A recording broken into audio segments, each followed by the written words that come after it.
Hi, I'm Nick Ragone with This Date in History. 2 weeks ago, we posted a short about our grandfather, Private First Class Thomas Ragone. We shared a letter that he had written from Germany during Christmas in 1944 to his wife, my grandmother, about how much he missed her and their 3 children, Rosalie, Frank, my dad, and Artie, and how he was counting the days until he could be with them again. My brother Tom, who helped create this channel, discovered the letters recently while visiting with some family, and it was the first time anyone had really read them in probably 75 years. "We've been sweating it out," he writes. "Christmas and New Year's was spent in a foxhole praying to God. I hope he is with us. The more I hear about you and the kids, the more I can't wait to come home. I'm always thinking of you and the kids. God knows how much I miss you all."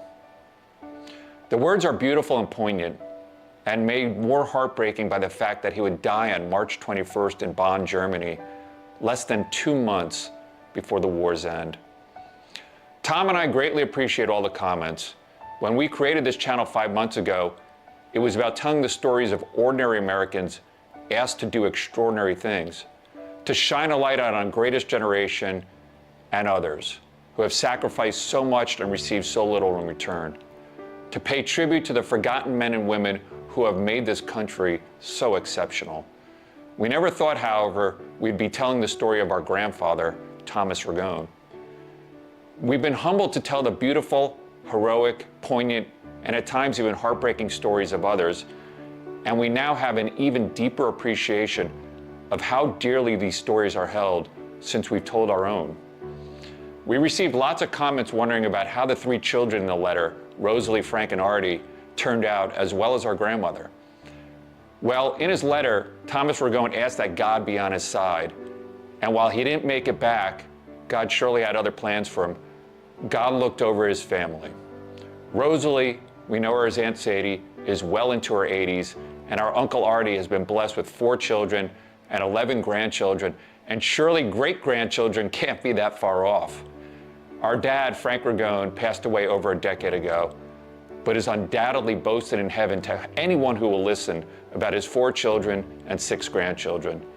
He served in the Marine Corps from 1958 to 1960, and after his family, it was the thing that he was most proud of. Semper Fi forever. My grandmother, Frances Ragone, would remarry to a wonderful man and have 4 more children, and with it, many more grandchildren and great-grandchildren. I confess that at times, I'm prone to a spat of hyperbole, but there's no embellishment when I say that she was the kindest, warmest, most caring person on the planet. She suffered so much, and while it must have left an invisible dent on her heart, it was never visible to the rest of us. Her shattered heart never extinguished her unrelenting capacity to love.